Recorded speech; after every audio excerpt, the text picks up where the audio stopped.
حاضرین محترم، آج 16واں روزہ ہے۔ اللہ تبارک و تعالی ہمیں یہ مکمل کامل ایمان کے ساتھ نصیب فرمائے۔ اللہ رب العزت نے اہل ایمان کے لیے اس زندگی کی مختصر گھڑیوں کو گزارنے کے بعد ایک قبر کا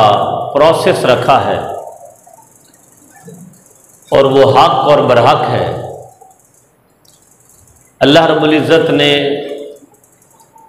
بندہ مومن کو، کلمہ گو کو، مسلمان کو اس عارضی زندگی کے گزارنے کے فوراً بعد وہ جس کے مقدر میں جتنی ہے وہ جب گزارتا ہے اور اس کی یہ ظاہری آنکھیں بند ہوتی ہیں تو یہ ظاہری زندگی دنیاوی ختم ہونے کے بعد اگلی زندگی جو شروع ہو جاتی ہے فوراً، اسے کہتے ہیں عالم برزخ کی زندگی۔ اللہ رب العزت نے قرآن مجید میں بھی فرمایا وَكُنْتُمْ أَمْوَاتًا فَأَحْيَاكُمْ ثُمَّ يُمِيتُكُمْ ثُمَّ يُحْيِيكُمْ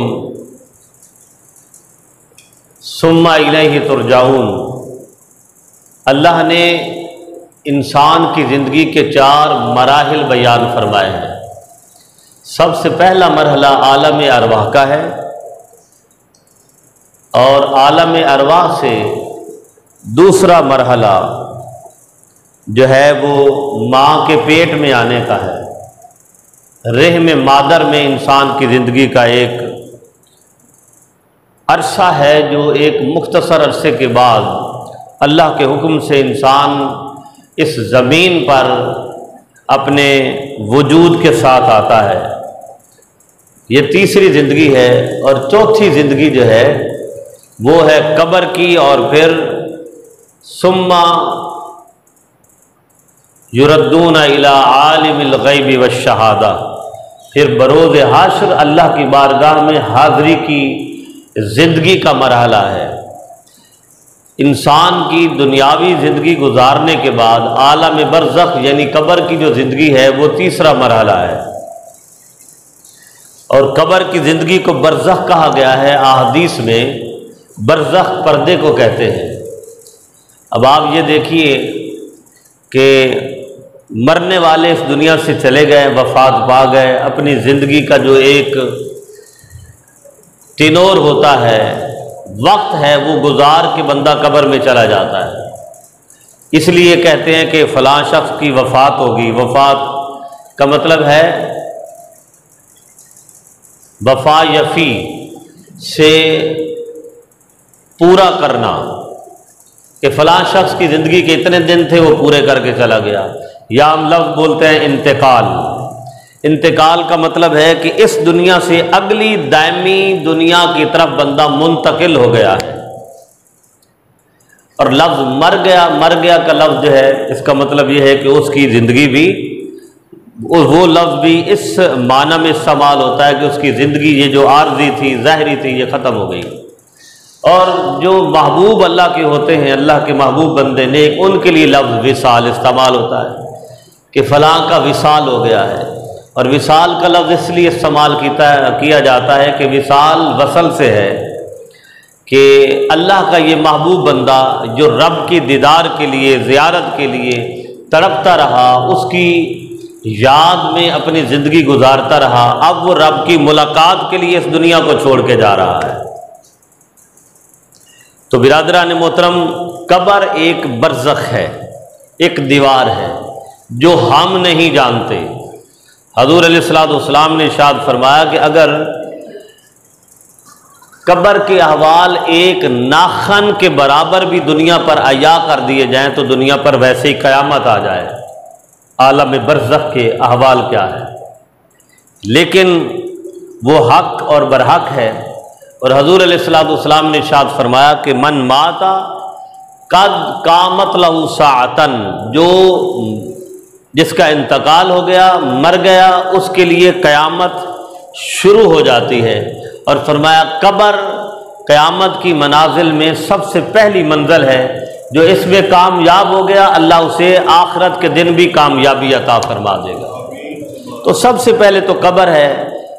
مجھ سمیت ہم سب میں کسی لمحے ایک آنن فانن جو ہے انسان کی زندگی ختم ہوتی ہے اور اگلا مرحلہ شروع ہو جاتا ہے۔ تو برادران محترم، اللہ رب العزت کی بارگاہ سے یہ دعا کرتے رہنا چاہیے کہ اللہ تبارک و تعالی ہم میں سے جس کو بھی اس مرحلے سے گزارے کامیابی سے گزارے۔ آقا علیہ الصلوۃ والسلام نے فرمایا کہ قبر جو ہے جنت کے باغوں میں سے ایک باغ ہے اور دوزخ کے گڑھوں میں سے ایک گڑھا ہے۔ اب جو اللہ کی مرضی کے مطابق زندگی گزار کے جاتا ہے اور رب اس پر راضی ہو جاتا ہے تو اس کے لیے اللہ تعالیٰ کی رحمتیں ہیں، قربتیں ہیں، راحتیں ہیں، بشارتیں ہیں، اور اللہ رب العزت کے دائمی جو ہیں وہ انعامات ہیں۔ اور قرآن مجید میں مختلف آیات میں اللہ رب العزت نے جو ہے اس زندگی کے شعور کو بیان فرمایا ہے۔ آقا علیہ الصلوۃ والسلام نے ارشاد فرمایا صلی اللہ علیہ وآلہ وسلم کہ جب کوئی شخص مر جاتا ہے تو مرنے کے بعد، اب دیکھیے ایک قبر تو ایک علامت ہے نا، کوئی شخص جو ہے وہ پانی میں ڈوب کے مر گیا، کوئی کسی اور کیفیت میں جس کی لاش ہی نہیں ملتی بعض اوقات، تو اللہ تعالیٰ اس جسم کا تو محتاج ہی نہیں ہے، اس جسم کا محتاج نہیں ہے۔ اب جس کی میت ہے مسلمان کی میت کو ایک عزت احترام کے ساتھ، جنازے کی ادائیگی کے ساتھ، کفن دفن کے ساتھ زمین کے سپرد کر دیا جاتا ہے، اور آقا علیہ الصلوۃ والسلام نے ارشاد فرمایا اللہ تعالیٰ کے فرمان کے مطابق بھی کہ رب ذوالجلال جانتا ہے کہ کس کو کہاں سے رزق دینا ہے، کہاں ٹھکانہ دینا ہے، کہاں اسے موت دینی ہے، اور کس زمین کے کس حصے میں اس کی قبر بننی ہے، یہ سارے معاملات طے ہیں۔ تو جب قبر والا قبر میں چلا جاتا ہے تو حضور علیہ الصلوۃ والسلام نے ارشاد فرمایا، یہ بخاری شریف کی حدیث ہے، فرمایا ان العبد اذا وضع في قبره وتولى عنه اصحابه وانه ليسمع قرع نعالهم، کہ جب کوئی شخص مرنے والا، اس کے اصحاب، رشتہ دار، دوست احباب، دفن کرنے والے اسے قبر کے سپرد کر دیتے ہیں، تو حضور علیہ الصلوۃ والسلام نے ارشاد فرمایا وہ تو چلے آتے ہیں مگر انہ لیسمع قرع نعالہم، وہ ان کے قدموں کی اٹھنے والی آہٹ کی آواز بھی اپنی کانوں سے سنتا ہے۔ یہ ہے قبر کی زندگی کہ جہاں انسان جا کے زندہ ہو جاتا ہے۔ اب اس کی کیفیت کیا ہے، میں نے پہلے بھی عرض کیا کہ وہ صرف اللہ کی ذات جانتی ہے۔ اندھیرا ہو گیا، جلن دو، ایسے سب جلنے دیں، آندھی ہو، اندھیرا ہو رہا ہے۔ تو یعنی آپ صلی اللہ علیہ وسلم نے فرمایا ان کے جوتوں کی آہٹ بھی اپنے کانوں سے سنتا ہے، اور اس کے بعد پھر اگلا پروسیس شروع ہو جاتا ہے، جیسے قرآن میں بھی آیا وَإِنَّ عَلَيْكُمْ لَحَافِظِينَ كِرَامًا كَاتِبِينَ يَعْلَمُونَ مَا تَفْعَلُونَ، کہ یہ دو مقدس لکھنے والے ہیں، جو انسان اچھا کرتا ہے تو دائیں کندھے والا فرشتہ لکھ لیتا ہے اور بایاں فرشتہ اس کی برائیاں لکھ لیتا ہے۔ تو اب ان کی ڈیوٹی ختم، قبر والے فرشتے منکر نکیرین وہ الگ ہیں، آ کے وہی سوال کرتے ہیں جو آپ سے سنے ہیں، اور حدیث میں بھی آیا کہ وہ اسے بٹھا لیتے ہیں اور کہتے ہیں کہ بتاؤ من ربوں کا، ما دینوں کا، اور آخری سوال ما کنت تقول فی حق ھذا الرجل، کہ تیرا رب کیا ہے، رب کون ہے، تیرا دین کیا ہے، اور یہ سوالوں کے جواب جب وہ دے لیتا ہے تو سوال یہ کیا جاتا ہے کہ ما کنت تقول فی حق ھذا الرجل، اور ھذا کا اشارہ جو ہے وہ مستقبل قریب میں ہے، سامنے ہے، بعید کا نہیں ہے۔ ھذا کا مطلب یہ ہے کہ ھذا کتاب، ھذا ید، ھذہ ید، ھذا کتاب، ھذا رجل، ھذا کا معنی جو میرے سامنے ہوگا میں اس کے لیے استعمال کروں گا، اور جو میری آنکھوں سے اوجھل ہوگا اس کے لیے میں کہوں گا ذالک رجل، ذالک غرفۃ، ذالک کتاب، جو میری سامنے میرے وین میں نہیں، وہ اشارہ بعید ہے۔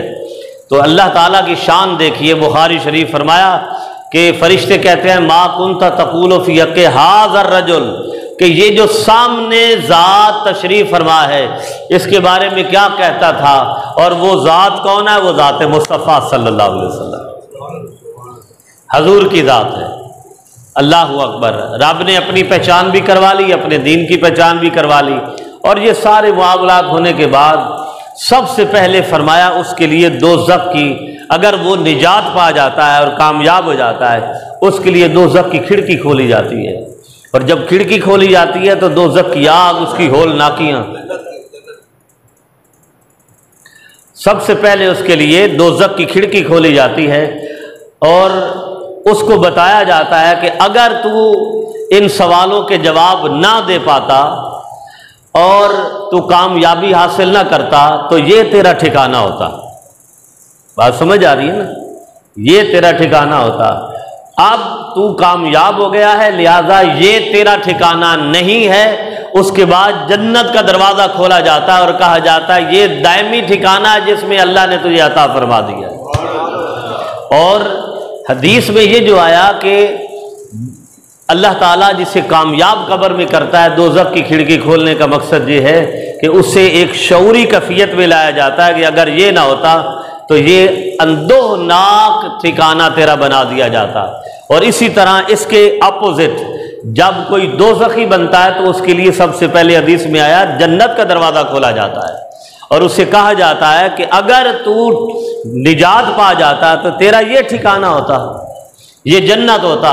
اور جنت سے خوشبوئیں آ رہی ہوتی ہیں، اللہ تعالیٰ کی رحمتیں آ رہی ہوتی ہیں، جنت سے ٹھنڈی ہوائیں آبشاریں چل رہی ہوتی ہیں، اور وہ اس وقت ہے ہاتھا کہتا ہے کہ کاش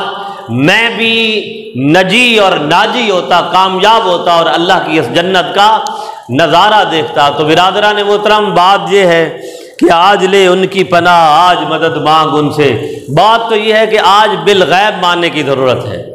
آج بالغیب ماننے کی ضرورت ہے کہ جب ہم اندیکھے اللہ کو مانیں گے، اس کی اطاعت گزاری کریں گے تو رب اپنی ابدی اور دائمی نعمتوں سے ہمیں سرفراز فرمائے گا۔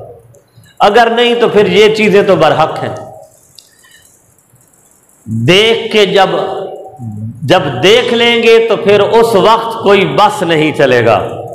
اس وقت کسی قسم کی مہلت قطعی طور پر نہیں ملے گی۔ اللہ اکبر۔ پھر حضور علیہ الصلوۃ والسلام نے ارشاد فرمایا کہ پھر مرنے والے کو صبح شام جو اس کا ٹھکانہ اللہ کی طرف سے بن جاتا ہے، اگر وہ جنتی ہے تو جنت، اور اگر وہ دوزخی ہے تو دوزخ۔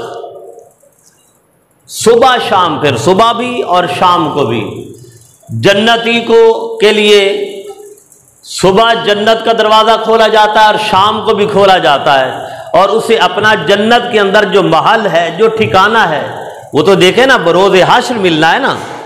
بروز حشر، لیکن اسے یہ بتا دیا جاتا ہے کہ یہ تیرا ٹھکانہ ہے، اللہ تو اس سے راضی ہو گیا ہے۔ صبح شام جنت کا دروازہ کھول کے اسے دکھایا جاتا ہے کہ تو خوش نصیب ہے، تمہیں مبارک ہو کہ یہ تمہارا جنت میں مقام ہے۔ اور توبہ نعوذ باللہ اگر دوزخی ہوتا ہے تو صبح شام اس کے لیے دوزخ کا دروازہ کھولا جاتا ہے اور بتایا جاتا ہے کہ دوزخ میں یہ تیرا مقام ہے، دوزخ میں یہ تیرا مقام ہے۔ اور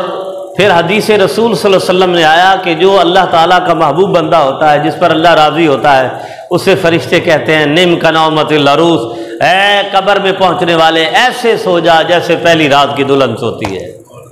اللہ اکبر۔ تو اب یہ مختلف مقامات ہیں۔ اب شہداء کے بارے میں آیا، حضور علیہ الصلوۃ والسلام نے فرمایا کہ جو شہداء ہیں، شہداء جب قبروں میں پہنچا دیے جاتے ہیں تو ان کی روحیں پرندوں میں تبدیل ہو جاتی ہیں،